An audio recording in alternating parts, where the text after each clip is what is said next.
দর্শক, ইস্পাহানি মির্জাপুর চা মুক্তবাক অনুষ্ঠানে আপনাদের স্বাগত জানাচ্ছি। আমি নাজনীন নাসিরদৌলা। আমাদের অতিথিদের সঙ্গে আপনাদের পরিচয় করিয়ে দিতে চাই। আমার সঙ্গে স্টুডিওতে আছেন ব্যারিস্টার রুমিন ফারহানা, আছেন জনাব মোহাম্মদ আবুল কালাম আজাদ মজুমদার, প্রধান উপদেষ্টার উপপ্রেস সচিব, ব্যারিস্টার রুমিন ফারহানা সাবেক সংসদ সদস্য এবং আইনজীবী সুপ্রিম কোর্ট। আপনাদের দুজনকেই স্বাগত জানাচ্ছি। এছাড়া সুনামগঞ্জ থেকে আমাদের সঙ্গে যুক্ত হয়েছেন জনাব শিশির মনির, আইনজীবী, সুপ্রিম কোর্ট। আপনাকেও অসংখ্য ধন্যবাদ জনাব শিশির মনির আমাদের সঙ্গে যুক্ত হওয়ার জন্য, এবং তিনজনকেই আবারও স্বাগত জানাই। আমি প্রথমে যদি জনাব আবুল কালাম আজাদ মজুমদার আপনার কাছে যেতে চাই, একটা পুরনো খবর দিয়ে আমি শুরু করতে চাই। সেটি হচ্ছে যে লন্ডনে তথ্য এবং সম্প্রচার উপদেষ্টা মোহাম্মদ মাহফুজ আলমের উপর হামলার চেষ্টা করেছেন একদল বিক্ষোভকারী। এই ঘটনাটি ঘটেছে 12 তারিখে। এর আগে নিউ ইয়র্কেও একই ধরনের ঘটনা ঘটেছিল। 13 সেপ্টেম্বর এনসিপির আহ্বায়ক জনাব নাহিদ ইসলাম তিনি ফেসবুক স্ট্যাটাসে লিখেছেন যে সরকার এবং উপদেষ্টা পরিষদের ভেতরেও মাহফুজ আলমকে অপদস্থ এবং হত্যার মৌন সম্মতি রয়েছে। এই সরকার এবং উপদেষ্টারা মাহফুজদের যথেচ্ছ ব্যবহার করে এখন মৃত্যুর মুখে ঠেলে দিচ্ছে। জনাব নাহিদ ইসলামের এই স্ট্যাটাসের পর সরকারের বিবৃতি আমরা পেলাম 14 তারিখে এসে। আপনাদের প্রেস উইং এমনিতে আমরা সবসময় দেখি যে খুবই করিতকর্মা, এবং সবাই বলেন যে সরকারের মধ্যে সবচেয়ে বেশি কার্যক্রম মনে হয় প্রেস উইংয়ের পক্ষ থেকেই করা হয়।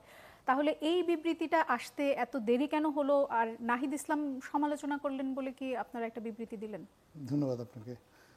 প্রথমত নিউ ইয়র্কে যখন একটা ঘটনা ঘটেছিল তখনও কিন্তু আমাদের প্রেস সেক্রেটারি উনি ওনার যে ভেরিফাইড ফেসবুক পেজ সেখানে এটার নিন্দা জানিয়ে একটা আসলে বিবৃতি দিয়েছিলেন এটার, এবং সরকারের পক্ষ থেকেও সেই ঘটনায় বেশ কিছু পদক্ষেপ নেওয়া হয়েছে।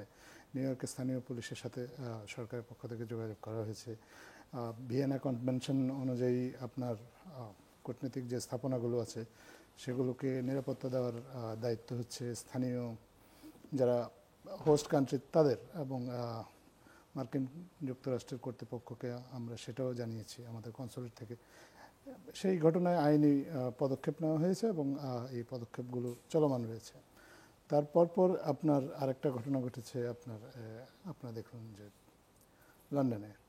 লন্ডনের ঘটনাটা নিয়ে কিছু বিভ্রান্তি ছিল কি, যেটা আপনি হয়তো দেখে থাকবেন যে, কারণ এটাকে বিকৃতভাবে কেউ প্রচার করছিল। আমরা দেখেছি যে একটা ছবি ভাইরাল হয়ে গিয়েছে, এই ছবিটা সত্য কিনা সেটাও আমরা নিশ্চিত ছিলাম না, আর আমাদেরকে একটু যাচাই বাছাই করার জন্য সময় নিতে হয়েছে। তো কিন্তু সবচেয়ে বড় জিনিস হচ্ছে যে ছবিটা সত্য ছিল কিনা সেটা নিশ্চিত হতে মানে কতক্ষণ সময় লেগেছে? কারণ ঘটনা 12 তারিখের বিবৃতি পেলাম আমরা 14 তারিখে। ঘটনা 12 তারিখ আপনার লন্ডন সময় 12 তারিখে, কিন্তু আমাদের সময় আসলে ঘটনাটা 13 তারিখেই। আপনি যদি বলেন যে আমরা তো ঘটনাটা জেনেছি 13 তারিখে, আমাদের একটু যাচাই বাছাই করতে একটু সময় লেগেছে, এটা অস্বীকার করার কোনো উপায় নেই। কিন্তু যে বিষয়টা আমি বলতে চাই যে আমি জনাব নাহিদ ইসলাম উনি যে রিয়াকশানটা দেখিয়েছেন, আমি মনে করি যে এটা ওনার ব্যক্তিগত আবেগ থেকেই দেখিয়েছেন। এই আবেগটা থাকাটা খুব স্বাভাবিক, এবং স্বাভাবিক এই কারণে যে ওনারা একসাথে জুলাই যুদ্ধ সম্মুখ সারিতে ছিলেন সবাই, এবং জুলাইয়ের কোনো আন্দোলনের যদি কোনো নেতা কোনো কারণে আক্রান্ত হন, এটা খুবই স্বাভাবিক যে জুলাইয়ের তার যারা সহযোদ্ধা আছেন তারা আবেগ আপ্লুত হবেন, তারা তাদের প্রতিবাদটা তারা জানাবেন। কিন্তু আমি এটা সরকারের পক্ষ থেকেও আমরা বলতে চাই যে এই ঘটনায় আপনার নাহিদ ইসলামের প্রতিক্রিয়ার জন্য আমরা অপেক্ষা করিনি, কারণ মাহফুজ আলম বাংলাদেশ সরকারের একজন উপদেষ্টা, রাষ্ট্রীয়ভাবেই তিনি প্রোটেকশন প্রাপ্য, এবং ওনার উপর যদি কোনো হামলা হয় বা ওনাকে যদি কোনো আক্রমণ করা হয় এটা আসলে এক ধরনের রাষ্ট্রকেই আক্রমণ করা। সো সেই চিন্তা থেকে বা সেই দৃষ্টিভঙ্গি থেকে রাষ্ট্র তার প্রয়োজনীয় পদক্ষেপগুলো নিয়েছেন। এটা উনি আবেগজাত হয়ে এই বক্তব্য না দিলেও এটা নিত, আর উনি বক্তব্য দিলেও এটা নিত। এটাতে ওনার এই বক্তব্যের ফলে সরকারের পদক্ষেপে আসলে আমার মনে হয় না কোনো হেরফের করত। আচ্ছা, দুটো প্রশ্ন আপনার কাছে করতে চাই। এক হচ্ছে যে আপনি বলেছেন যে নাহিদ ইসলাম একটি আবেগতাড়িত হয়ে এই স্ট্যাটাস দিয়েছেন, এই আবেগ কি আপনি যৌক্তিক মনে করেন কিনা? 1 নম্বর প্রশ্ন। 2 নম্বর প্রশ্ন হচ্ছে আপনারা এখন ক্ষমতায় এবং সরকারের একজন মাননীয় উপদেষ্টা তিনি পরপর দুবার দেশের বাইরে এই ধরনের হামলার ঘটনার শিকার হলেন। সরকার ক্ষমতায় থাকতেই যদি এই অবস্থা হয়, তাহলে সরকার যখন ক্ষমতায় থাকবে না তখন আসলে তাদের নিরাপত্তার কি অবস্থা হবে বলে আপনার অভিমত? প্রথমত হচ্ছে যে সরকার ক্ষমতায় গেলে সরকারের সবাইকে যে এই ধরনের আক্রমণের শিকার হতে হবে এটা এরকম আমরা এখনই এত তাড়াতাড়ি কোনো সিদ্ধান্তে আসার প্রয়োজন দেখছি না। আর মাহফুজ আলমের উপর তো অনেকেই নানা কারণে তার উপর ক্ষোভ থাকাটা খুব বেশি স্বাভাবিক। উনি সরকারে না থাকলেও এই ক্ষোভটা থাকতো, কারণ মাহফুজ আলমরা যে আন্দোলন করেছেন সেই আন্দোলনের ফলে বাংলাদেশের দীর্ঘদিনের একটা দুঃশাসনের অবসান ঘটেছে। এখন এই শাসনের যারা বেনিফিশিয়ারি তারা কিন্তু বাংলাদেশে যেমন রয়ে গেছে, বাংলাদেশের বাইরেও তারা রয়ে গেছেন। তো এটা খুবই স্বাভাবিক যে তারা এই জুলাই আন্দোলনের সাথে যারা সম্পৃক্ত তাদেরকে আক্রমণ করবে এবং তাদেরকে নানাভাবে হেয় প্রতিপন্ন করার চেষ্টা করবে। দেশে থেকে সরকার কিন্তু এর মধ্যে একটা পদক্ষেপ নিয়েছে। আপনি যদি দেখে থাকেন যে আওয়ামী লীগকে নিষিদ্ধ বা আওয়ামী লীগের কার্যক্রম নিষিদ্ধ করার যে সিদ্ধান্তটা সরকারের পক্ষ থেকে এসেছে, এটার কিন্তু একটা অন্যতম কারণ ছিল জুলাই যোদ্ধাদেরকে প্রোটেক্ট করা। কারণ এবং জুলাইয়ের যে বিচার কার্যক্রম চলছে এই বিচার কার্যক্রমে যারা আপনার সাক্ষী হিসেবে আদালতে যাচ্ছেন বা সাক্ষ্য দিবেন তাদের এক ধরনের প্রোটেকশন দেওয়া, কারণ তাদের প্রতি একটা হুমকি সবসময় তাদের এই গোষ্ঠীটার দিক থেকে ছিল। এবং জুলাই যোদ্ধা যারা হয়তো সাক্ষ্য দিবেন না আদালতে, কিন্তু তাদের প্রতিও হুমকিটা ছিল। এবং এই হুমকির অংশ হিসেবে এই হুমকিটা প্রেক্ষিতেই যে তাদের প্রোটেকশনের কথা চিন্তা করেও কিন্তু আওয়ামী লীগের কার্যক্রমটাকে নিষিদ্ধ করার পদক্ষেপটা সরকার নিয়েছে। তো এই ধরনের কিছু পদক্ষেপ তো আপনি সরকারের পক্ষ থেকে নেওয়া হচ্ছেই। এখন সরকার চলে গেলে কে কিভাবে সরকারকে আক্রমণ করবে এটা তো সম্পূর্ণভাবে এই সরকারে যারা আছে তাদের উপর নির্ভর করে না। এটা এই প্রশ্নের উত্তর দিয়েছেন। নাহিদ ইসলামের আবেগ কি আপনার কি মনে হয় যে এটা কি যৌক্তিক না অযৌক্তিক? আপনার আমরা ওনার আবেগকে তো অবশ্যই শ্রদ্ধা জানাই। ওনার একজন জুলাইয়ের সহযোদ্ধা আক্রান্ত হয় উনি যে আবেগতাড়িত হয়েছেন, আসলে উনি একা না। মাহফুজ আলমকে এই ধরনের হেনস্থার ফলে যারা আসলে জুলাইয়ের পক্ষের শক্তি সবার আবেগটাকেই আসলে এটা নাড়া দিয়েছে বলে আমরা বিশ্বাস করি। কারো আবেগের প্রকাশের ভঙ্গি একরকম, কারোটা ভিন্ন রকম। এবং সরকারের এই যে বিবৃতি আসতে দেরি হয় এটি আসলে বিবৃতিটাই তো আসলে এখানে সবকিছু না। আপনি একটা বিবৃতি দিলেই তো আসলে সরকার দায়িত্বটা শেষ হয়ে যাচ্ছে না। মাহফুজ আলমকে যারা হেনস্থা করেছে বা যারা হেনস্থা করার চেষ্টা করেছে তাদের বিরুদ্ধে আইনি কি পদক্ষেপ নেওয়া যায় সেটা বাংলাদেশ সরকার দেখছে। এবং সেখানে বাংলাদেশের একটা প্রথম ঘটনাটা নিউ ইয়র্কে ঘটেছে, সেখানে নিউ ইয়র্কে বাংলাদেশ কনসুলেট ইতিমধ্যেই আইনি পদক্ষেপ নিয়েছে। আমরা বিশ্বাস করি বা আমরা জানি যে আমাদের যে হাই কমিশন লন্ডনে আছেন তারাও এ বিষয়ে প্রয়োজনীয় আইনি পদক্ষেপ যেটা সেটা নেবে। আচ্ছা, জি, অসংখ্য ধন্যবাদ আপনাকে।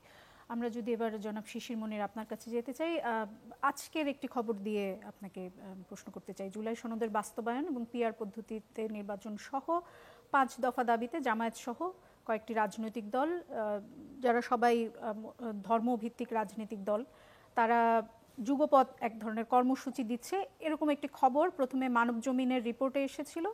এখন এটি মোটামুটি অফিসিয়াল, কারণ হচ্ছে যে বাংলাদেশ খেলাফত মজলিস এরই মধ্যে কর্মসূচি ঘোষণা করেছে সংবাদ সম্মেলন করে, এবং আমরা যদ্দূর জানি যে বাংলাদেশ জামাত ইসলামও আগামীকাল সংবাদ সম্মেলন করবে এবং তাদের কর্মসূচি দিবে। এই কর্মসূচি হঠাৎ করে যুগপৎ আন্দোলনের কর্মসূচি কেন? ফেব্রুয়ারিতে নির্বাচন, এই মুহূর্তে আপনারা হঠাৎ করে যুগপৎ আন্দোলনের ঘোষণা কেন দিলেন? সামনে যুগপৎ আন্দোলনের পরে কি, এরপরে কি নির্বাচনী জোট আসছে আপনাদের? একটি কথা মনে হয় সংশোধন করে দিই আপনাকে, এটি শুধু ধর্মভিত্তিক দল নয়, অনেক দলই যুগপৎ কর্মসূচিতে যাচ্ছে। ঠিক কোন কোন দলগুলো যদি একটু পরিষ্কার করতেন আমাদের। খুব দ্রুতই হয়তো দেখতে পাবেন জামাত ইসলামী যাবে, এনসিপি যাবে, তারপরে বিপি নূরের দল আছে সেটা যাবে। জি, আমার জানা মতে এনসিপি, এবি পার্টি এবং খুব সম্ভবত গণ অধিকার পরিষদ, তারা এর মধ্যে বলেছে যে তারা এই আন্দোলনের দাবির সাথে একমত, কিন্তু তারা এই আন্দোলনের অংশ নয়। তারা কিন্তু এখানে যে জিনিসটা দেখতে পাবেন, মূল কেন এটা করতে হচ্ছে, এটা হবে আপনাকে সবচাইতে ইম্পর্টেন্ট ইস্যু। আপনি দেখবেন ঐকমত্য কমিশন জুলাই চার্টার বাস্তবায়ন নিয়ে এক ধরনের অনিশ্চয়তা তৈরি করেছে। অর্থাৎ বিএনপি চায় জুলাই চার্টার বাস্তবায়ন করার জন্য সাংবিধানিক যে পার্টটুকু আছে তারা মনে করছেন এখন এগুলো বাস্তবায়ন করা যাবে না, আগামী নির্বাচনের পরে সংসদে সেগুলোকে ইমপ্লিমেন্ট করা। কিন্তু ঐকমত্য কমিশনে আমরা যারা যাই, আলোচনা হয়েছে, আমরা বলেছি যে না, জুলাই চার্টারের যে অংশটুকু সংবিধানের সঙ্গে সাংঘর্ষিক সেগুলোকে আমরা প্রভিশনাল কনস্টিটিউশনাল আদেশ অথবা রেফারেন্ডামের মাধ্যমে এখনই আমরা বাস্তবায়ন করতে পারি। এই বাস্তবায়ন প্রক্রিয়ার সঙ্গে উপস্থিত রাজনৈতিক দলের অধিকাংশই একমত পোষণ করে, কিন্তু বিএনপি সহ দু একটি দল আছেন যারা এটি চান না। তারা ঐকমত্য কমিশনকে এইভাবে বাস্তবায়ন করার পথে তারা একমত হন। যদিও এটি না করার মাধ্যমে একটি স্টেলমেন্ট ক্রিয়েট করা হচ্ছে, একটি জটিলতা তৈরি করা হচ্ছে, একটি আইনি অনিশ্চয়তা তৈরি হচ্ছে, এবং এই আইনি অনিশ্চয়তাটাকে বের হওয়ার জন্য অবশ্যই আমাদেরকে একটি আইনি প্রক্রিয়া খুঁজতে হবে। ঐকমত্য কমিশনে আজকে মাননীয় প্রধান উপদেষ্টার নেতৃত্বে যে মিটিং হয়েছে, সেখানেও সাবজেক্ট ম্যাটার ছিল একটাই, কিভাবে জুলাই সনদ বাস্তবায়ন করা হবে। আমরা স্পষ্ট মনে করি জুলাই সনদ বাস্তবায়ন হতে হবে নির্বাচনের আগেই, এবং জুলাই সনদের ভিত্তিতে আগামী নির্বাচন অনুষ্ঠিত হওয়া দরকার, এবং আমরা মনে করি ফেব্রুয়ারি মাসে নির্বাচন অনুষ্ঠিত হওয়া দরকার। এমনকি তার আগেও নির্বাচন অনুষ্ঠিত হতে পারে, কিন্তু তার আগে জুলাই সনদ বাস্তবায়নের জন্য সুনির্দিষ্ট পদক্ষেপ নিতে হবে। ওই পদক্ষেপের ভিত্তিতেই নতুন সংসদের নির্বাচন অনুষ্ঠিত হবে। এই যে একটা দাবি, এই দাবিতে আপনি এরই মধ্যে বলেছেন যে ঐকমত্য কমিশনে বিএনপি এবং দু একটি দল ছাড়া বেশিরভাগ দলই আসলে এই বিষয়ে একমত। তাহলে কি এই আন্দোলন কি এক ধরনের বিএনপিকে চাপে ফেলার জন্য এই আন্দোলন কিনা, সেটির একটি প্রশ্ন আপনার কাছে রাখছি।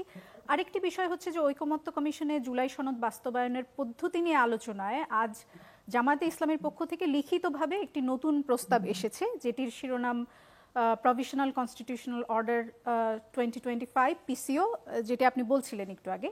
সেখানে 4-এর 3, 4 এবং 5 নম্বর অনুচ্ছেদে আপনারা বলেছেন যে বাংলাদেশে যারা নির্বাচন করতে চান সবাইকে এফিডেভিট করে জুলাই সনদ মানার শপথ নিতে হবে। কোনো ক্যান্ডিডেট যদি সেটি না করেন তিনি নির্বাচন করতে পারবেন না।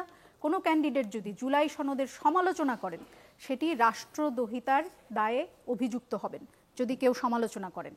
এটিকে আপনি কিভাবে দেখেন যে সমালোচনা করলে সেটি যদি রাষ্ট্রদ্রোহিতার দায়ে অভিযুক্ত হতে হয়, তাহলে রাষ্ট্র সংস্কার আন্দোলনের দিদারুল ভুইয়া তিনি ফেসবুক স্ট্যাটাসে প্রশ্ন তুলেছেন যে জামাতের এই পিসিও দিয়ে কি পরের কোনো সরকারের সমালোচনাকে জুলাই সনদের সমালোচনা হিসেবে দেখিয়ে হাসিনার মতো রাষ্ট্রদ্রোহিতার অভিযোগে বিচার করা হবে কিনা, এবং নির্বাচনের প্রতিদ্বন্দ্বিতাকে থামিয়ে দেওয়া যাবে কিনা, এবং এটি কি আরেকটি ডিজিটাল নিরাপত্তা আইন হয়ে উঠবে কিনা, বা আরও বেশি নিপীড়নমূলক স্বৈরাচারী আইন হবে কিনা, ফ্যাসিবাদের পদধ্বনি শোনা যাচ্ছে কিনা।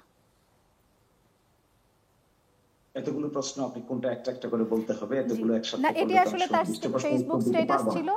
আমি আসলে মূলত দুটি প্রশ্ন করেছি। একটি হচ্ছে যে এই যে আপনারা যে কথাটি বলেছেন যে জুলাই সনদের সমালোচনা করলে সেটি রাষ্ট্রদ্রোহিতার দায়ে অভিযুক্ত হবে, এটিকে কি পরে মিসইউজ করে, যেভাবে ডিজিটাল নিরাপত্তা আইনের আমরা মিসইউজ দেখেছি, সেইভাবে এক ধরনের মিসইউজ করার বা আবার স্বৈরাচার কায়েম করার এক ধরনের সুযোগ তৈরি হবে কিনা, আর 2 নাম্বার হচ্ছে বিএনপিকে চাপে ফেলার জন্যই এই যুগপৎ আন্দোলন কিনা। আপনার দ্বিতীয়টার জবাব আমি প্রথম পাই দিচ্ছি। আমরা মনে করি জুলাই গণ অভ্যুত্থানের প্রতি রাজনৈতিক দলগুলো যথেষ্ট কার্যকর সম্মান প্রদর্শন করতে পারছে না। জুলাই গণ অভ্যুত্থানকে একটি স্বাভাবিক সরকারি ধারাবাহিকতা হিসেবে নেওয়া হচ্ছে। এইটি নেওয়ার যে একটা মানসিকতা, আমরা মনে করি এই মানসিকতাটা রাজনৈতিকভাবে এই জাতির জন্য অত্যন্ত ক্ষতিকর। এই জুলাই গণ অভ্যুত্থানকে একটি বিরল ঘটনা হিসেবে নিতে হবে, এবং বাংলাদেশের সংবিধানের অনুচ্ছেদ 7-1 অনুযায়ী solemn expression of the will of the people, অর্থাৎ জনগণের ইচ্ছার বহিঃপ্রকাশ হিসেবে নিতে হবে। এটি সংবিধানের আর্টিকেল 106 অনুচ্ছেদের আওতাধীন নেওয়া যাবে না। যে বাজারা এই আর্গুমেন্ট করছেন যে সংবিধানের 106 অনুচ্ছেদ অনুযায়ী এটিকে সমাধান করবেন, আমাদের দৃষ্টিতে তারা সাংবিধানিক জুরিসপ্রুডেন্সের বড় ধরনের ভুল করছেন, এবং এই ভুলের খেসারত তাদের আজকে না হোক কোনো না কোনো একদিন দিতে হবে।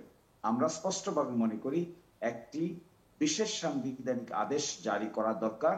বিশেষ সাংবিধানিক আদেশ জারি করে জুলাই অভ্যুত্থানকে স্ট্যাটাস দেওয়া দরকার, এবং জুলাই অভ্যুত্থানের অধীনে কৃত জুলাই সনদকে বাস্তবায়ন করা দরকার।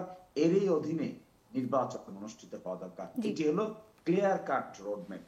এই রোডম্যাপের বাইরে যে রাজনৈতিক দলই কিংবা সরকারি হোক, তারা যদি এটি করতে না পারেন, তাহলে তারা জুলাই গণ অভ্যুত্থানের স্পিরিটকে তারা ডিফাই করছেন, অস্বীকার করছেন, অবমাননা করছেন, অবজ্ঞা করছেন। এটি আমাদের সুস্পষ্ট পজিশন। আর সেকেন্ড কথা হলো, এখানে আবার স্বৈরাচারের জন্ম হবে কিনা? অবশ্যই না। আমরা কোন স্বৈরাচারের জন্ম হোক, কোনো কিছুকে সমালোচনার ঊর্ধ্বে রাখা হোক, এটা আমরা কোনোদিনই চাই না। জি, কিন্তু সেটা কিভাবে নিশ্চিত করবেন? Constructively criticised. আপনি যে ড্রাফটের কথা বলেছেন সেই ড্রাফটের কপি আমার কাছে নাই। সর্বশেষ যে ড্রাফট আমরা জমা দিয়েছি 2025 সালের একটি ড্রাফট জমা দিয়েছি আমরা, প্রভিশনাল কনস্টিটিউশনাল অর্ডারের একটি ড্রাফট। এই ড্রাফটের মধ্যে এই ধরনের কোনো কথা আমি নিজে দেখেছি, আমি নিজে পড়েছি, নিজে জমা দিয়েছি, নিজে গোত্র করেছি। সুতরাং ওই ড্রাফটের মধ্যে, অফিসিয়াল ড্রাফটের মধ্যে এরকম কোনো কিছু ছিল না। আজকে ওই ড্রাফটের মধ্যে অফিসিয়ালি যদি কোনো কিছু থেকে থাকে তাহলে এটা আমি আমার এই মুহূর্তে জানা নাই। যদি থেকেও থাকে তাহলে আমি ব্যক্তিগতভাবে কখনোই কোনো সমালোচনার পথ বন্ধ করার পক্ষে নই। আমি মনে করি কনস্ট্রাকটিভ ক্রিটিসিজম সবকিছুরই থাকা দরকার, যে বিষয়ে হোক না কেন। কনস্ট্রাকটিভ ক্রিটিসিজম ছাড়া ধন্যবাদ জনাব শিশির মনির, আপনার উত্তর পরিষ্কার। এবং এটি যে আজকে দেয়া হয়েছে সেরকম একটি খবর আমার কাছে আছে এবং সেটির ভিত্তিতেই আমি বলেছি। আপনি নিশ্চয়ই সে বিষয়ে আরও খোঁজ নিতে পারবেন। ব্যারিস্টার রুমিন ফারহানা, আপনার কাছে যেতে চাই। প্রথমে আমি ক্ষমা চেয়ে নিচ্ছি, আমি খুব সম্ভবত বিরতির আগে খুব বেশি সময় দিতে পারবো না, বিরতির পরে আবারও আপনার কাছে ফিরবো। আমি প্রথমেই যদি একটি ফেসবুক স্ট্যাটাস, জিয়া হাসান তিনি একজন অ্যাক্টিভিস্ট, তার ফেসবুক স্ট্যাটাস আপনাকে একটু পড়ে শোনাই। তিনি সেখানে বলেছেন যে বিভিন্ন মানুষের সাথে আলাপ করে ডাকসু এবং জাকসুতে ছাত্রদলের শোচনীয় পরাজয়ের একটা সিম্পল কারণ খুঁজে পেলাম। কারণটি খুব সহজ। ছাত্রছাত্রীরা জাতীয়তাবাদী ছাত্রদলের মধ্যে একটা ছাত্রলীগ হিসেবে গড়ে ওঠার সম্ভাবনা দেখতে পেয়েছে এবং নিশ্চিত করেছে যেন সেটা না হতে পারে। ঢাকা বিশ্ববিদ্যালয়ের শিক্ষক নেটওয়ার্কের একজন শিক্ষকের বরাত দিয়ে তিনি বলেছেন যে সাদিক কায়েম নির্বাচনের দিনও একজন সাধারণ ছাত্রের মতো দুই একজনকে সাথে নিয়ে চলাফেরা করেছেন। অন্যদিকে আবিদ বা হামিমের সাথে 15-20 জন ক্যাডার ছিল। ছাত্রছাত্রীরা ধরে নিয়েছে বিএনপি ক্ষমতায় আসবে এবং ছাত্রদল ছাত্রলীগের মতো পেটোয়া বাহিনীতে পরিণত হবে। এবং উনি বলেছেন যে সেটি প্রতিরোধ করতেই এই ছাত্রদলকে ছাত্রছাত্রীরা ভোট দেয়নি। দেখুন, একটা প্রবাদ আছে যে সফলতার অনেক পিতা হয়, ব্যর্থতার আসলে দায় কেউ নিতে চায় না। সো ডেফিনেটলি ডাকসু এবং জাহাঙ্গীরনগর বিশ্ববিদ্যালয়ে বাস্তবতা হচ্ছে ছাত্রদল জিততে পারে নাই, বাস্তবতা হচ্ছে শিবির ল্যান্ডস্লাইড ভিক্টরি পেয়েছে। নানান তরফ থেকে নানান রকম কারণ আসছে এবং আমরা ইতিমধ্যেই দেখেছি জাহাঙ্গীরনগরে একজন শিক্ষক মারা গেছেন এই ফলাফল গণনা করার চাপে পড়ে। আমরা দেখেছি 4 জন শিক্ষক নির্বাচনে কারচুপির অভিযোগ এনে তারা সরে দাঁড়িয়েছেন নির্বাচন থেকে। আমরা দেখেছি শুধু ছাত্রদল নয়, শিবির বাদ দিয়ে অন্যান্য যেই প্যানেলগুলো ছিল তারা ম্যাক্সিমামই, স্বতন্ত্র বাদ দিয়ে তারা ম্যাক্সিমামই নির্বাচন বয়কট করেছে। আমরা ডাকসু নির্বাচনেও ঠিক একই ধরনের অভিযোগ, আওয়াজটা কিছুটা মৃদু ছিল, মানে জাল ভোট এবং নানান রকম আওয়াজ এসছে, কিন্তু জাহাঙ্গীরনগরে গিয়ে সেই আওয়াজটা অনেক বেশি প্রকট হয়েছে। আমি যদি এটাকে একপাশে সরিয়েও রাখি, বাস্তবতা হচ্ছে 15 বছর আওয়ামী লীগের শাসন আমলে ছাত্রদল বিশ্ববিদ্যালয়ে ঢুকতে পারে নাই, কোনো হলে থাকতে পারে নাই, তাদের পরিচয় লুকিয়ে তারা পলিটিক্স করে নাই, তাদের কারা কারা ছাত্রদল করে এটা সবাই জানতো এবং তাদের বিরুদ্ধে মামলা হামলা গুম নানান রকম নিবর্তনমূলক আচরণ ছিল। সো 15 বছর তারা ক্যাম্পাসের বাইরে ছিল। গত 1 বছর তারা যখন ছাত্রদল পরিচয়ে ক্যাম্পাসে ঢুকতে গেছে তখন আমরা জানি একটি বিশেষ রাজনৈতিক দলের ছাত্র সংগঠন সাধারণ ছাত্রছাত্রীর ব্যানারে তাদেরকে প্রতিহত করেছে। সো সেই সময়টাতেও কিন্তু গত 1 বছরও কিন্তু ছাত্রদল ক্যাম্পাসে যেতে পারে নাই। 3 হচ্ছে ছাত্র শিবির একটা অত্যন্ত সুসংগঠিত ক্যাডার বেসড সংগঠন, যারা 15 বছর নানান ছদ্ম পরিচয় দিয়ে পলিটিক্সটা জারি রেখেছে এবং তারা ডোর টু ডোর ক্যাম্পেইন করেছে, মানে প্রতিটা স্টুডেন্টের কাছে কাছে গিয়ে তারা তাদের বার্তা পৌঁছে দিয়েছে। এই জায়গায় ছাত্র দলের সম্ভবত একটা ঘাটতি ছিল। ছাত্র শিবিরের এই প্যানেল কিন্তু 1 বছর আগেই রেডি করা মানে ডিক্লেয়ার্ড প্যানেল না, বাট তারা জানতো কে সভাপতি হবে, কে ভিপি পদে দাঁড়াবে, কে জিএস পদে দাঁড়াবে, কে কোন পদে দাঁড়াবে, এটা তারা জানতো। এবং আপনি দেখুন, আমি এটা জাতীয় রাজনীতির সাথে একটা মিল আপনাকে দেখাই। তারা মুখে পিআরের কথা বলছে, তারা মুখে হুমকি দিচ্ছে জুলাই সনদ বাস্তবায়িত না হলে কোনো নির্বাচন হবে না, তারা মুখে বলছে যে অন্যান্য 14 দল সহ যদি জাতীয় পার্টি নিষিদ্ধ না হয়, লেভেল প্লেইং ফিল্ড না হয়, তারা নির্বাচনে যাবে না। এগুলো তারা বলছে ঠিকই, কিন্তু একমাত্র জামাত হচ্ছে সেই রাজনৈতিক দল যাদের 300 আসনের ম্যাক্সিমামটাতেই ক্যান্ডিডেট রেডি করা। অন দি আদার হ্যান্ড বিএনপির কিন্তু এটা এখনো বিএনপির নেতাকর্মীরা জানে না যে কোন কনস্টিটিউয়েন্সি থেকে কে নির্বাচনটা করতে যাচ্ছে। জাতীয় নির্বাচনেও কি একই অবস্থা? সেটা আমি পরে আসবো। সেই একই ঘটনা আমরা কিন্তু আমরা একটা ব্রেক থেকে ফিরে এসে রুমিন ফারহানা আপনার ডাকসু কাছে এবং আসবো। জাহাঙ্গীরনগরে দেখেছি। আমি ব্রেকের যা- পরে যা- আপনাকে সময় দিয়ে আমি বলবো। জি, আমি সময় দিব আপনাকে। এবং জাতীয় নির্বাচনে আমরা দেখছি যে শিশির মনির কিন্তু সুনামগঞ্জ থেকে আমাদের সঙ্গে একদম। যুক্ত হয়েছেন, কারণ খুব সম্ভবত তিনি সেখান থেকে নির্বাচন করবেন। আপনি কি জানেন কিনা যে আপনি কোথা থেকে নির্বাচন করবেন, সেই বিষয়টা যদি ফিরে আসার পরে আপনি আমাদেরকে বলেন। দর্শক, একটা বিরতিতে যাচ্ছি, ফিরে আসছি কিছুক্ষণ পর, সাথেই থাকুন।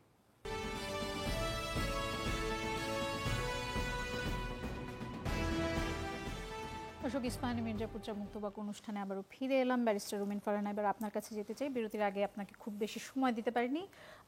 যে প্রশ্নটি যদি দর্শকদের উদ্দেশ্যে একটু মনে করিয়ে দিই, যে ডাকসু নির্বাচনে যেটি আলোচনা হয়েছিল যে কিছুটা দ্বিধা এবং অনিশ্চয়তার মধ্যে ছিল ছাত্রদলের যে প্যানেল, সেটি ভিপি পদে প্রার্থী কে হবেন সেটি সম্পর্কেও এক ধরনের ধোঁয়াশা ছিল। এমনকি ভোটের 20 দিন আগে আমরা দেখলাম যে প্যানেল ঘোষণা করেছে ছাত্রদল, এবং আপনি বলছিলেন যে যেখানে শিবির অনেক বেশি সংগঠিত ছিল, এবং আমি জিজ্ঞেস করেছিলাম যে জাতীয় নির্বাচনেও কি একই অবস্থা হবে কিনা বিএনপি।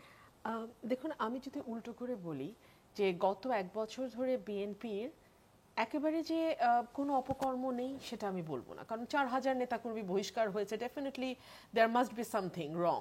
কিন্তু যতটা প্রোপাগান্ডা হয়েছে এবং সাকসেসফুল প্রোপাগান্ডা হয়েছে সেটার কাউন্টার বিএনপি করতে পারে নাই। 1 2 হলো, আপনি যখন সামাজিক যোগাযোগ মাধ্যম খুলবেন আপনার কাছে মনে হবে পুরো সামাজিক যোগাযোগ মাধ্যমটাই জামাত, শিবির এবং এনসিপির একচ্ছত্র নিয়ন্ত্রণে আছে। সেই নিয়ন্ত্রণ থেকে কিছুটা নিয়ন্ত্রণ বিএনপি যে নেবে বা 50-50 হবে, 60-40 হবে, সেই নিয়ন্ত্রণটাও বিএনপি নিতে পারে নাই। 3 হচ্ছে, জামাত, শিবির এবং এনসিপির বিরুদ্ধে বিরাট একটা অভিযোগের জায়গা হচ্ছে তারা আল বটর বাহিনী দিয়ে কাজ করে, বট বাহিনী দিয়ে তারা তাদের প্রোপাগান্ডাগুলো ডিসিমিনেট করে। সেই বট বাহিনী হোক আর রিয়েল বাহিনী হোক, সেটার বিরুদ্ধে যে একটা শক্ত অবস্থান নিয়ে দলের বিরুদ্ধে যে প্রোপাগান্ডাগুলো হচ্ছে, দলের মুখ যাদের মুখের দিকে তাকিয়ে মানুষ দলকে বিশেষভাবে চেনে, ফর এক্সাম্পল মির্জা ফখরুল ইসলাম আলমগীর আমাদের মহাসচিব, কিংবা সালাউদ্দিন আহমেদ আমাদের স্ট্যান্ডিং কমিটির সদস্য, তাদেরকে সেভাবে ডিফেন্ড করা বা তাদের বিরুদ্ধে যে প্রোপাগান্ডাগুলো হচ্ছে, দলের বিরুদ্ধে যে প্রোপাগান্ডাগুলো হচ্ছে, সেগুলোকে সামাজিক যোগাযোগ মাধ্যমে শক্তভাবে প্রতিহত করা, ডিফেন্ড করা, মানে কাউন্টার ন্যারেটিভ তৈরি করা, এই জায়গাগুলোতে বিএনপি পিছিয়ে ছিল। এখন আসেন এই মানে কেন পিছিয়ে ছিল? কারণ বিএনপি চাঁদাবাজি নিয়ে ব্যস্ত ছিল, সেই জন্য? এটা এখন আপনারা বলতে পারেন, বিএনপির যারা সমালোচক আছেন তারা এভাবেও বলতে পারেন, কিন্তু আমার কাছে মনে হয় বিএনপি না 15 বছরের ট্রমা থেকে বের হয়ে একটা রিল্যাক্সড অবস্থায় গেছে। মানে একটা বছর হয়তো তারা মনে করেছে যে ঠিক আছে, একটু দম নেই হয়তোবা, যদিও এটা না নিলেই ভালো হতো। আজকে ডাকসু এবং জাকসু নির্বাচন থেকে মনে হচ্ছে এটা না নিলেই ভালো হতো, কিন্তু বাস্তবতা হচ্ছে বিএনপি এই দমটা নিয়েছে। 1 2 হলো, জাতীয় নির্বাচন is completely different from university হল নির্বাচন। এটা ইউনিভার্সিটি হল নির্বাচন একেবারেই স্টুডেন্ট ওরিয়েন্টেড, একটা ছাত্রের সমস্যা, সেই সমস্যার সমাধানে, ছাত্রদের সমস্যার সমাধানে প্রশাসনের সাথে বার্গেইন করা, ছাত্রদের সুযোগ সুবিধা প্রশাসন থেকে কতটুকু আদায় করে নিয়ে আসা যায় সেই ব্যবস্থা করা, এগুলো হচ্ছে ডাকসু, জাকসু বা এই ধরনের নির্বাচনগুলো যেটা হয় তার কাজ। অন দি আদার হ্যান্ড, জাতীয় নির্বাচন অনেক বেশি বিস্তৃত। 300টা আসনে একটা মানে লড়াই হয় যে আগামীতে সরকারকে গঠন করবে। সো সেই জায়গাটাতে যদি আপনি দেখেন, সেখানে আমার মনে হয় না যে ডাকসুতে বা জাহাঙ্গীরনগরে বিএনপি যেই রিল্যাক্সড মোডে নির্বাচনকে নিয়েছে বা যতটা ঢিলে ঢালা ভাবে তারা হয়তো প্রস্তুতি নিয়েছে, যেখানে জামাত তার 100% এফোর্ট দিয়েছে, বিএনপি হয়তো সেখানে 20% এফোর্ট দিয়েছে, এই জায়গাটা আমার মনে হয় না জাতীয় নির্বাচনে এরকম থাকবে। তবে অ্যান্টি ইনকামবেন্সি ভোট যেটা এনসিপিকেও সাফার করিয়েছে, মানে সবাই মনে করছে যে আজকে নির্বাচন হলে তো বিএনপি ক্ষমতায় যাবে। সো বিএনপি ক্ষমতায় আছে ধরে নিয়ে স্টুডেন্টদের মধ্যে হয়তো একটা অ্যান্টি ইনকামবেন্সি সাইকোলজি কাজ করেছে, যে আমরা ক্ষমতায় যারা আছে তাদের বিরুদ্ধে ভোট দেব, আমরা যারা বিরোধী দলে থাকবে তাদের পক্ষে ভোট দেব। হতে পারে, যেহেতু নানান রকম বিশ্লেষণ এই নির্বাচনকে ঘিরে হচ্ছে, সো আমার মনে হয় এই সকল কিছুরই একটু একটু একটু একটু করে এফেক্ট আছে। সামনে আরো 2টো নির্বাচন আছে, সো ওই 2টো নির্বাচনে দেখা যাক কি হয়। তবে আমার মনে হয় যে এখন থেকে যে নির্বাচনগুলো হবে, সেটা আপনি হল সংসদের নির্বাচন বলেন, বিশ্ববিদ্যালয়ের নির্বাচন বলেন, কিংবা আপনি সামনে যে জাতীয় নির্বাচন আছে সেটা, সেই জন্য এখন থেকেই যদি খুব সিরিয়াসলি দলগুলো কাজ না করে, তাহলে কিন্তু তার একটা পরিণতি নির্বাচনের ফলাফলে দেখা যাবে। জি, সামনের আরো দুটো নির্বাচনের কথা আপনি বলছিলেন, খুব সম্ভবত রাকসু এবং চাকসুর কথা বলছিলেন। আমি আজ দেখছিলাম যে রাকসুতে যে ছাত্রদল সমর্থিত প্যানেলের যিনি ভিপি প্রার্থী, তিনি অলরেডি প্রশাসনের নিরপেক্ষতা নিয়ে প্রশ্ন তুলেছেন। অনেকটা আমার যেরকম বিরতির সময় আমরা বলছিলাম যে বাংলাদেশ ক্রিকেট টিমের, পুরনো ক্রিকেট টিমের বডি ল্যাঙ্গুয়েজ অনেকটা এরকম ছিল, যখন রান চেস করতে যেত মনে হতো আগে থেকেই হেরে বসে আছে। আমরা জাকসুতেও একই রকম দেখেছি, ডাকসুতেও একই রকম দেখেছি। এবং জাকসুতে কিন্তু আমরা জানি যে প্রশাসন বিএনপি সমর্থিত শিক্ষকদের প্রশাসন, সেখানেও কিন্তু তারা এই অভিযোগ তুলেছেন এবং তাদের দাবি মানতে গিয়ে ভোট হাতে গোনা হয়েছে এবং সেজন্য রেজাল্ট দিতে অনেক বেশি সময় লেগেছে, কিন্তু তারপরও ভোট হাতে গুনেই রেজাল্ট দেওয়া হয়েছে। কিন্তু তারপরও আমরা দেখছি যে রাকসুতেও আবার এরই মধ্যে তিনি বলছেন যে প্রশাসনের নিরপেক্ষতা নিয়ে তার মনে প্রশ্ন আছে। আমি জানি না সেখানেও কি আগে থেকে হার মেনে নিয়ে রাকসুতে যদি ভিপি ক্যান্ডিডেট এই কথা বলে থাকেন, তাহলে উনি আসলে স্পেসিফিক করে বললেই ভালো যে কাকে কাকে কাকে কাকে উনি সন্দেহ করছেন। এক, দুই হচ্ছে এই ধরনের কথা একটা সময় রাজনীতিতে খুব প্রচলিত ছিল, হারলে আমরা নির্বাচন মানি না, হারলেই নির্বাচনে কারচুপি হয়েছে, হারলেই আদার সাইড কোনো না কোনো গেম খেলেছে, কিংবা হয়তো আমি জিততে পারবো কি পারবো না এটা নিয়ে আমার মনের মধ্যে কিছু দ্বিধাদ্বন্দ্ব আছে। সো আমি আগের থেকেই এক ধরনের ডিফেন্স আমি নিয়ে রাখলাম। এটা আমার মনে হয় যে এটা বেরিয়ে এসে আমাদের আত্মবিশ্লেষণ করলেই ভালো হয়, মানে কেন এই ফলাফলটা হলো। ঠিক আছে, ধরে নিলাম প্রশাসন আমাদের সহায়তায় কাজ করে নাই, ধরে নিলাম যে আমাদের নির্বাচনে কারচুপি হয়েছে, হলেও তো 100% কারচুপি তো আর হয় নাই। আর প্যানেলের এরকম ভরাডুবি কেন হলো? এটা তো ভরাডুবি, একটি পদেও কিভাবে তারা অ্যাবসলিউটলি, মানে এটা ভরাডুবি। সো এখনো যদি আসলে মানে দোষারোপ থেকে বেরিয়ে নিজেদের মধ্যে বসে এটা আমাদের একটা মানে আত্মবিশ্লেষণ করার প্রয়োজন আছে। এবং একই সঙ্গে যেহেতু বড় নির্বাচন আমাদের দরজায় করা নাড়ছে, আজকেও কিন্তু আমাদের সরকারের তরফে প্রধান নির্বাচন আমাদের প্রধান উপদেষ্টা থেকে শুরু করে অন্যান্য উপদেষ্টারাও বললেন যে ফেব্রুয়ারির ফার্স্ট সেকেন্ড উইকের মধ্যে নির্বাচন হবে, প্রথমার্ধে নির্বাচন হবে, একদম কোনোভাবেই এই নির্বাচন পেছনে যাবে না। সো আমরা কিন্তু জানি আমাদের হাতে 4.5 মাস সময় আছে। সো এখনই যদি আমরা ঠিকমতো আমাদের নির্বাচনী কৌশল সেট না করি, তাহলে আমি জানি না জাতীয় নির্বাচনেও হয়তো এর মানে কি হবে দাঁড়াবে, এই পরিণতি ভালো নাও হতে পারে। প্রশ্নটি করেছিলাম ব্যারিস্টার রুমিন ফারহানা, যদি আবার আরেকটু করি। জনাব শিশির মনির সুনামগঞ্জ থেকে যুক্ত হয়েছেন এবং তিনি এরই মধ্যে জানেন তিনি কোথা থেকে নির্বাচন করবেন, খুব সম্ভবত জানেন তিনি। আপনি কি জানেন কিনা যে আপনি নির্বাচনে অংশগ্রহণ করছেন কিনা বিএনপির টিকিট নিয়ে, এবং করলে কোথা থেকে করছেন? আমি জানি আমি নির্বাচনে অংশগ্রহণ করছি, আমি জানি আমি ব্রাহ্মণবাড়িয়ার 2 আসন থেকে অংশগ্রহণ করছি, এবং বাকিটা তো দলের সিদ্ধান্ত। দল যেহেতু এখনো ক্যান্ডিডেট ডিক্লেয়ার করেনি, সো আমার পক্ষে তো বলা সম্ভব না বিএনপির টিকিটে করছি কিনা। তাহলে এখন পর্যন্ত বিএনপি এই বিষয়গুলো নিয়ে এখনো এক ধরনের সিদ্ধান্তহীনতা আছে, যেখানে জামাত এরই মধ্যে তাদের। এখানে একটা ব্যাপার আছে দোলা, দেখুন বিএনপিতে না আমাদের যেই স্ট্রাকচার বিএনপির, সেটা হচ্ছে অনেকটা লুসিড, অনেকটা ফ্লুইড, অনেকটা ঢিলে ঢালা ধরনের। এখানে প্রত্যেকটা, এবং বিএনপি একটি বিশাল রাজনৈতিক দল, সো প্রতিটা আসনে একজন প্রার্থীর সঙ্গে একই ধরনের যোগ্যতা বা একটু কম যোগ্যতা বাট যোগ্য প্রার্থী আরো 5-6 জন করে আছেন।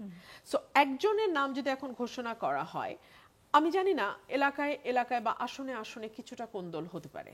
এক, যেটা কিন্তু জামাতের একটা বিরাট অ্যাডভান্টেজ হলো, আপনার মনে থাকবে এক সময় জামাতের আমির বলেছিলেন যে আর্মির সঙ্গে আমাদের কিছু মিল আছে, আমরা অত্যন্ত অর্গানাইজড একটা ওয়েল অর্গানাইজড পার্টি, অত্যন্ত সুশৃঙ্খল একটা দল। সো জামাত যদি বলে যে অমুক আসনে কলা গাছ দাঁড়াবে, জামাতের কোনো প্রার্থী সে যতই যোগ্য হোক, সে কিন্তু ওই আসনে আর নিজেকে মানে ডিক্লেয়ার করবে না প্রার্থী হিসেবে। আর সত্যি কথা কি, জামাত বিএনপির তুলনায় আয়তনের দিক থেকে তত বড় দলও নয়। সো বিএনপিতে প্রতিটা আসনে যেমন অনেক প্রার্থী দাঁড়িয়ে যায়, জামাতে প্রথমত তত প্রার্থী যদি থাকেও দাঁড়াবে না, আর দ্বিতীয়ত জামাতে আসলে সত্যিকার অর্থে অতগুলো এক আসনে অত প্রার্থী নেই, এবং তারা কিন্তু অনেক আগের থেকেই তাদের এই গোলগুলো সেট করা। আমরা যদি মনে করে থাকি যে 5ই আগস্টের পরে তাদের এই গোল সেট হয়েছে, আমরা ভুল করছি। তাদের এই আজকে যে জায়গাটায় তারা এসে দাঁড়িয়েছে, এটা কিন্তু তাদের দীর্ঘ পরিশ্রমের ফল। এটা হঠাৎ করে একদিনে এটা অ্যাচিভড হয় নাই। তারা গুপ্ত রাজনীতি, সুপ্ত রাজনীতি, আওয়ামী লীগের সঙ্গে মিশে রাজনীতি, কে জামাত করতো কে শিবির করতো নোবডি নোজ, সব মেনে নিয়েই বলছি এটাও তাদের একটা স্ট্র্যাটেজির অংশ। ধরুন এইবার তারা যে প্যানেল দিয়েছে ডাকসুতে, একদম মানে হরেক রঙের প্যানেল। আপনি তাতে দেখবেন যে আধুনিক একজন তরুণীও যেমন সেখানে প্যানেলে আছে, আবার একেবারেই মানে স্ট্রিক্টলি ইসলামিক শরিয়া ফলো করা একজন প্রার্থীও সেই প্যানেলে আছে।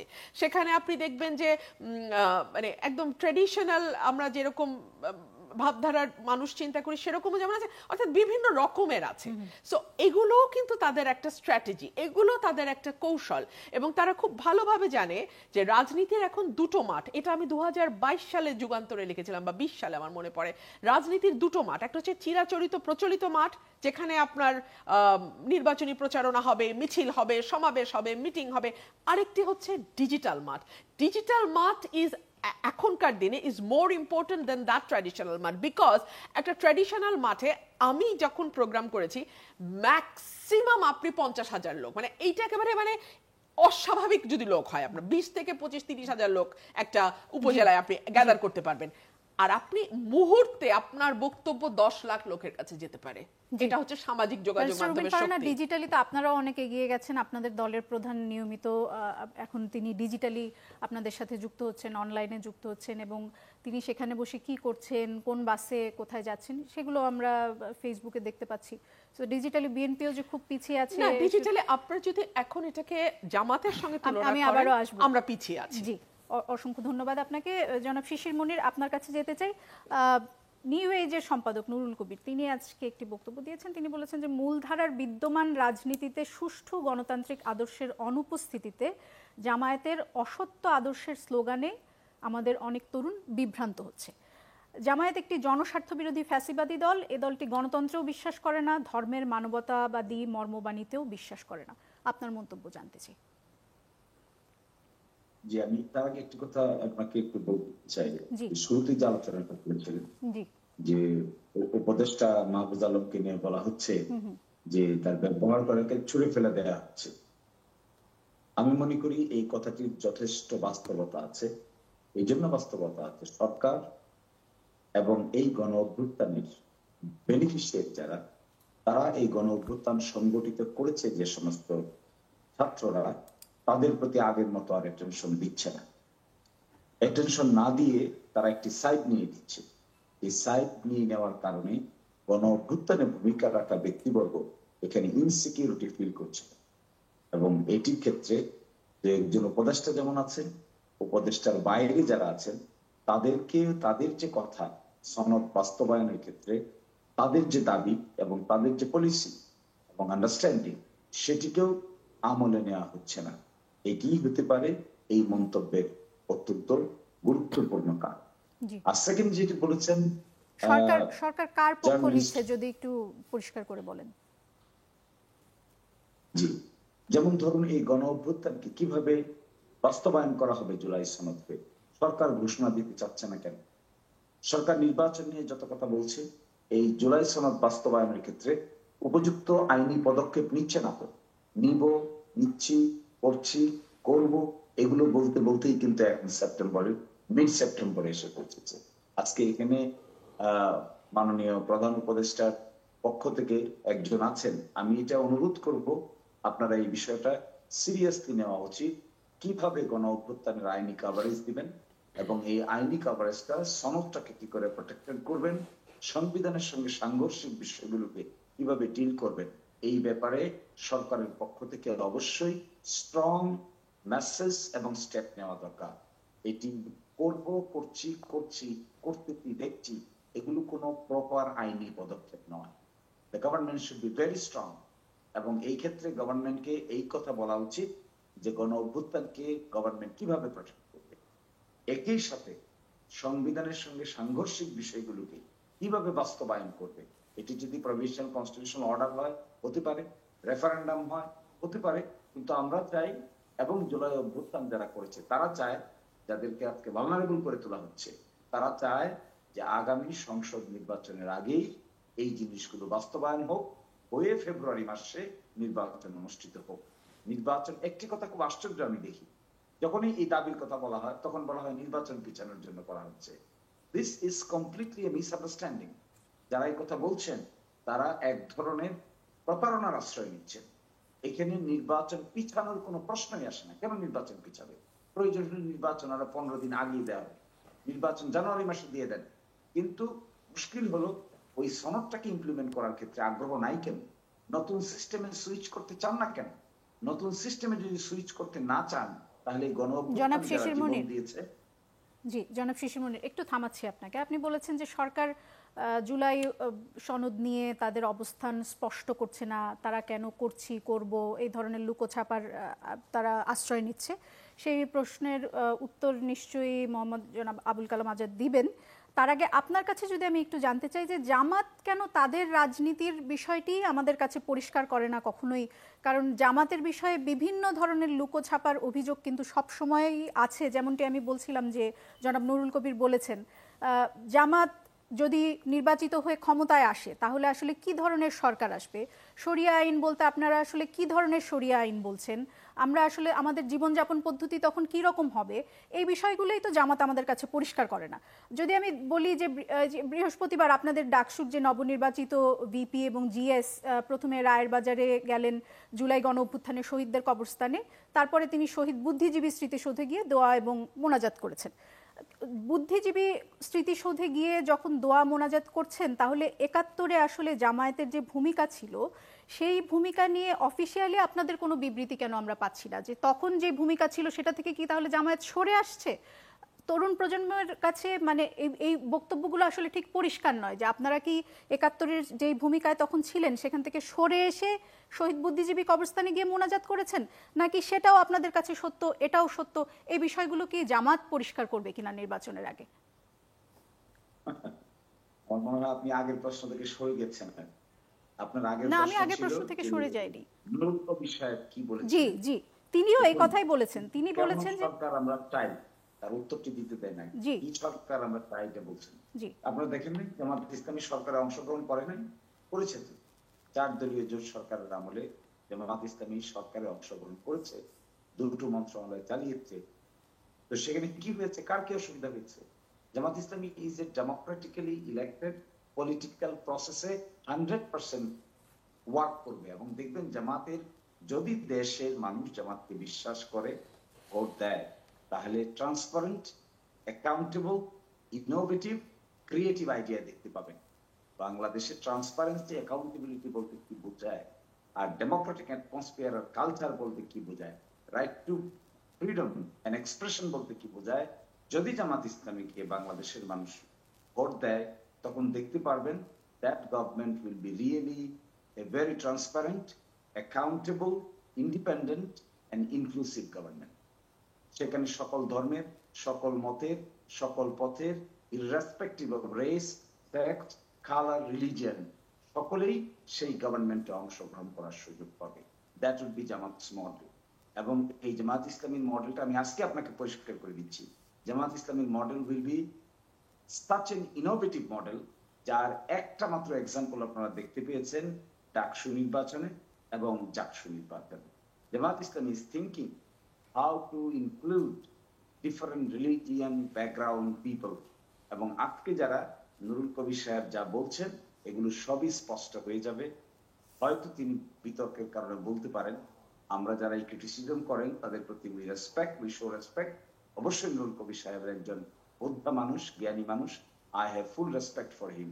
কিন্তু আপনারা কি ধরনের গভর্নমেন্ট চাচ্ছি? আপনি দেখবেন transparent, accountable, democratically elected government. এর বাইরে আপনি আর কি জানতে চান? ট্রান্সপারেন্ট, অ্যাকাউন্টেবল সে বিষয়টি পরিষ্কার, কিন্তু আপনারা তো ধর্মভিত্তিক রাজনীতি করেন। তাহলে সেই ক্ষেত্রে শরিয়া আইন আপনারা বাস্তবায়ন করবেন কিনা, নাকি বিদ্যমান আইনের অধীনেই আপনারা চলবেন, সেই বিষয়টি নাকি এগুলো ভোট হয়ে গেলে তারপরে আপনারা পরিষ্কার করবেন, ভোটের আগে পরিষ্কার করবেন না? দেখুন, শরিয়া আইন সম্পর্কে একটা ভুল ধারণা আছে। শরিয়া আইন বলতে আপনি কি বুঝেন? আমার ধারণা শরিয়া আইন বলতে আপনি শরিয়াতে 2-3টা বিধানের কথা বোঝাচ্ছেন। শরিয়া ইজ এ ভাস্ট ব্যাপার। এই যে আমি আপনার সঙ্গে শরিয়া আইন বলতে জামাতে ইসলামী কি বুঝে জনাব শিশির মনির, সেটি যদি আপনি আমাদেরকে পরিষ্কার করেন। বলছি, আমি আপনাকে উত্তরটা দিতে দেন না প্লিজ। শরিয়া আইন বলতে বোঝাচ্ছি যেমন এই যে আমি আপনার সঙ্গে কার্টেসি মেইনটেইন করে কথা বলছি, দিস ইজ পার্ট অফ শরিয়া। এই যে বাংলাদেশে আপনি ইসলামী ব্যাংকিং সিস্টেমে ট্রানজাকশন করছেন, this is also part of শরিয়া। এই যে আমরা একটা অ্যাকাউন্টেবিলিটি, ট্রান্সপারেন্সির কথা বলছি, this is also part of শরিয়া। এই যে আমরা due respect privacy, right to privacy এবং রাইট টু ফ্রিডম এন্ড এক্সপ্রেশনের কথা বলছি, দিস ইজ পার্ট অফ শরিয়া। কনস্টিটিউশনালি গ্যারান্টিড ফান্ডামেন্টাল রাইটস আর অলসো পার্ট অফ শরিয়া। কিন্তু এর বাইরে গিয়ে ওই যে আপনি হত্যা সংক্রান্ত কিংবা বিচার সংক্রান্ত দু একটি বিধানের কথা বলছেন, একই সাথে ও নারীদের প্রতি যে আচরণ, এই আচরণটাকে বাংলাদেশে ইসলামের প্রেক্ষাপটে অত্যন্ত বাজেভাবে উপস্থাপন করা হয়েছে। বলা হয়েছে জামাত ইসলামী আসলে হাঁটতে দেওয়া হবে না, রাস্তায় যাইতে দেওয়া হবে না এবং বের হইতে দেওয়া হবে না, সন্ধ্যার মধ্যে ঘরে থাকতে হবে। এই যে অপপ্রচারগুলোর জবাব ঢাকা বিশ্ববিদ্যালয়ে ডাকসু এবং জাকসুতে দিয়েছে ছাত্ররা, যে জামাত ইসলামী কিংবা ইসলামী ছাত্র শিবির কি ধরনের ইনক্লুসিভ মডেল এস্টাবলিশ করতে চায়, this has been crystal clear. এরপরে এরকম বাস্তব মডেল প্রকাশ করার পর ছাত্ররা এটা সাপোর্ট করেছে ওভারওয়েলমিংলি। ঢাকা বিশ্ববিদ্যালয়ে সাপোর্ট করেছে, জাকসুতে সাপোর্ট করেছে, ওভারওয়েলমিং করে নাই, মেজরিটিতে সাপোর্ট করেছে। তাহলে this is an wake up call given by Jamaat's background people. যদি তাই হয়ে থাকে, if the people of Bangladesh accept their call, we have nothing to say. People of Bangladesh are, in our humble submission, our humble understanding, people of Bangladesh are taking this model with positive and good grace. So what we are thinking to create a model, যে মডেলটা নাকি একটা inclusive model হবে এবং people of Bangladesh will accept it. এইটাও শরিয়ার part. জি, আমি জানি না এই মডেলের, জি, এরকম মডেলের কোনো উদাহরণ কি আপনি আমাদেরকে দিবেন? বিশ্বের কোনো দেশে আছে নাকি আপনার মনে হয় যে বাংলাদেশই সেটি প্রথম চালু করবে? তাহলে you have to look back to 3-4 models. এখন পর্যন্ত সারা দুনিয়াতে 3-4 মডেলস আছে। এক মডেল হয়েছিল তিউনিসিয়াতে, এক মডেল হয়েছিল তুরস্কতে, আরেক মডেল এক সময় হয়েছিল আলজেরিয়াতে। এই মডেলগুলো সম্পর্কে আপনি যদি স্টাডি করেন, you will find there are different type. যদিও বাংলাদেশের সমাজ এবং সংস্কৃতি is exactly cannot be compared with other countries. বাংলাদেশের সমাজ সংস্কৃতিতে there will be a blending model. এই ব্লেন্ডিং মডেল দেখতে পেয়ে I believe everybody will be hopeful. আর শরিয়ার অপব্যাখ্যাটা থাকবে না। আমরা যখন মডেলটা এক্সপ্রেস করব, শরিয়ার অপব্যাখ্যা থাকবে না। অযথা শরিয়াকে এখানে ট্রেনে নিয়ে এসে ব্লেম গেম করা হবে না। শরিয়া ইজ এ ভাস্ট ইস্যু। না বোঝার কারণে অনেকে শরিয়া সম্পর্কে ভুল ধারণা পোষণ করে। জনাব শিশির মনির, আপনার বক্তব্য পরিষ্কার। জনাব আবুল কালাম আজাদ মজুমদার, আপনার কাছে যেতে চাই। জনাব শিশির মনির একটি প্রশ্ন করেছেন যে সরকার কেন জুলাই সনদ নিয়ে পরিষ্কার কোনো বক্তব্য দিচ্ছে না, সেটির উত্তর নিশ্চয়ই আপনি দিবেন। আরেকটি প্রশ্ন আমি আপনাকে করতে চাই, সেটি হচ্ছে যে সামিনা লুৎফা তিনি বলেছেন যে সরকারটি বেশ দুর্বল অথবা দুর্বল বলে দেখাতে চায় এরকম একটি সরকার, যারা আসলে দেশের আইন শৃঙ্খলা পরিস্থিতি, জননিরাপত্তা, এগুলো নিয়ে তাদের যে পারফরমেন্স, সেই পারফরমেন্স যদি আমরা সামাজিক বিজ্ঞানের ইন্ডিকেটর দিয়ে মাপতে চাই, দেখব পারফরমেন্স খুবই খারাপ। আজ ডক্টর সামিনা লুৎফা বলেছেন, কিন্তু এর আগে আমরা প্রতিদিনই দেখি কেউ না কেউ এই সরকারকে দুর্বল সরকার হিসেবে বলছেন। সরকারকে মানে সরকার এত দুর্বল কেন, একটু যদি আমাদেরকে বলেন, বা আপনি কি মনে করেন কিনা যে সরকার দুর্বল? এটা আসলে ওনাদের আন্ডারস্ট্যান্ডিং এর দুর্বলতা। আমার কাছে মনে হয় ওনাদের স্টাডিতে যথেষ্ট সমস্যা আছে। যদি সমস্যা না থাকতো তাহলে ওনারা অন্তত দেখতে পেতেন যে একটা গণ অভ্যুত্থান পরবর্তী পরিস্থিতিতে বিভিন্ন দেশে কিন্তু গণ অভ্যুত্থান হয়েছে, বাংলাদেশই প্রথম না, আর বাংলাদেশেও এটা প্রথম গণ অভ্যুত্থান না। একটা গণ অভ্যুত্থান পরবর্তী পরিস্থিতিতে যখন দেশে পুরোপুরি একটা ক্যাওটিক সিচুয়েশন বিরাজ করে, সেখান থেকে নর্মাল সেটাকে রেস্টোর করতে গেলে কী পরিমাণ এফোর্ট দিতে হয় এবং সেই এফোর্টের রেজাল্টটা কত ধীরে ধীরে আসে, এটা ওনারা বিভিন্ন দেশের মডেলগুলো দেখলে ওনারা বুঝতে পারতেন। যেহেতু আপনি একজন একাডেমিশিয়ানের উদ্ধৃতি দিয়ে আমাকে এটা বলেছেন, আমি ওনাকে রিকোয়েস্ট করব উনি যেন এই বিষয়গুলো আর একটু ভালোভাবে স্টাডি করে। ওনার দুর্বল স্টাডি নিয়ে সরকারকে দুর্বল বলাটা খুব সহজ কাজ। আমি মনে করি যে ওনার এই বক্তব্যের কোনো সারবত্তা নেই। আর শিশির মনিরের বক্তব্যের যদি আর জনাব শিশির মনির যেটা বলেছেন, এটা থেকেও আমি একটু আশ্বস্ত হচ্ছি এই কারণে যে উনি স্পষ্টতই বলেছেন যে সরকার হয়তোবা এখানে ওনাদের এক্সপেকটেশন অনুযায়ী কাজ করছে না। এটা দেখেন যে বিভিন্ন সময়ে আমরা যখন সরকারের কাজ করছি, আমরা এই প্রশ্নগুলোর মুখোমুখি হয়েছি। কখনো বলা হয়েছে যে এনসিপি একটা কিংস পার্টি, সরকার তাদেরকে ফেভার করছে। আমি নিজে একাধিক টক শোতে আমাকে বলা হয়েছে যে সরকারকে জামায়াতে ইসলামের প্রতি সফট কিনা।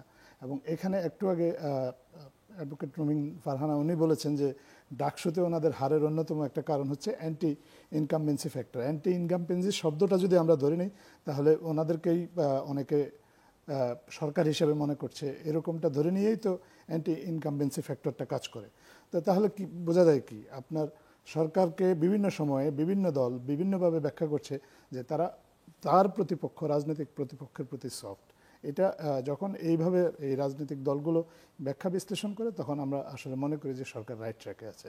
সরকার কিছু জুলাই সনদ নিয়ে আপনারা কোনো পরিষ্কার বক্তব্য কেন দিচ্ছেন না? জুলাই সনদ নিয়ে সরকার তো পরিষ্কার বক্তব্য দিচ্ছে বলেই কিন্তু জুলাই সনদ নিয়ে কার কি অবস্থান এটা প্রতিদিন প্রতি মুহূর্তে জনসমক্ষে উপস্থাপন করা হচ্ছে। এখন যে দলগুলো যুগপৎ আন্দোলনে নামছে, না, আপনি আন্দোলন শব্দটা নিয়ে আমার একটু আপত্তি আছে। যুগপৎ কর্মসূচি তারা দিচ্ছেন, কর্মসূচিটাকে, যে কোনো কর্মসূচিকেই যদি আপনি আন্দোলন হিসাবে ব্যাখ্যা করতে যান, তাহলে এটার ব্যাখ্যাটা অন্যভাবে তৈরি হয়। আমরা মনে করি যে একটা রাজনৈতিক দল তার রাজনৈতিক যেটা এজেন্ডা আছে সেটা নিয়ে তারা কর্মসূচি দেবে, এটা খুবই স্বাভাবিক। যেহেতু নির্বাচন সমাগত, তাকে তো তার রাজনৈতিক কর্মসূচিগুলো জনগণের কাছে উপস্থাপন করতে হবে। তার তিনি যেটা চান, কিভাবে চান, সেটা তো জনগণের কাছে উপস্থাপন না করলে উনি জনগণের কাছে ম্যান্ডেট কিভাবে চাইবেন? পিসিও হিসেবে চাচ্ছেন না, ওনারা ওনাদের মতো করে চাইতেই পারেন, সেটা ওনাদের রাজনৈতিক সিদ্ধান্ত। না, সেটা নিয়ে তো আলোচনা হচ্ছে, নানা ধরনের মডেল নিয়ে আলোচনা হচ্ছে। ঐক্যমত্য কমিশনের আলোচনাটা তো এখনো শেষ হয় নাই, এবং এখানে আজকে যে আলোচনাটা হয়েছে সেখানেও কিন্তু জামায়াতের একজন শীর্ষস্থানীয় নেতা যেমন বক্তব্য দিয়েছেন, বিএনপির একজন শীর্ষস্থানীয় নেতা বক্তব্য দিয়েছেন। ঐক্যমত্য কমিশন এর আগে আপনার সনদের কন্টেন্ট নিয়ে কিন্তু কারো এই মুহূর্তে কোনো দ্বিমত নাই, কিন্তু সবাই বলেছে যে সনদ যেই সনদটা সবাইকে উপস্থাপন করা হয়েছে, ওনারা মোটামুটি একমত যে এই সনদটাই হয়তো সই হবে। কিন্তু এই সনদটা কীভাবে বাস্তবায়ন হবে, এই প্রক্রিয়া নিয়ে এখন আলোচনা চলছে, মত দ্বিমত চলছে। একাধিক বিকল্প উপস্থাপন করা হয়েছে বিভিন্ন দলের কাছ থেকে, এবং প্রত্যেকটা বিকল্প নিয়ে আমরা মনে করি যে আলোচনার সুযোগ আছে। এখন কোনো বিকল্প নিয়ে পর্যাপ্ত আলোচনা না করে যদি সরকার একটা পদ্ধতি রাজনৈতিক দলগুলোর উপর চাপিয়ে দেয়, সেটা আমরা মনে করি যে না, যথেষ্ট ভালো কাজ হবে। তার চেয়ে বরঞ্চ আমরা আলোচনা করি, দুদিন সময় বেশি নিয়ে আমরা আশা করতে পারি নির্বাচনের আগ পর্যন্ত এই আলোচনা চলতে থাকবে। আপনাদের তিনজনকে অসংখ্য ধন্যবাদ। দর্শক, আমাদের আজকের আলোচনা এখানে শেষ করতে হচ্ছে। আগামীকাল রাত 11:30 আবারও কথা হবে নতুন কোনো বিষয় নিয়ে।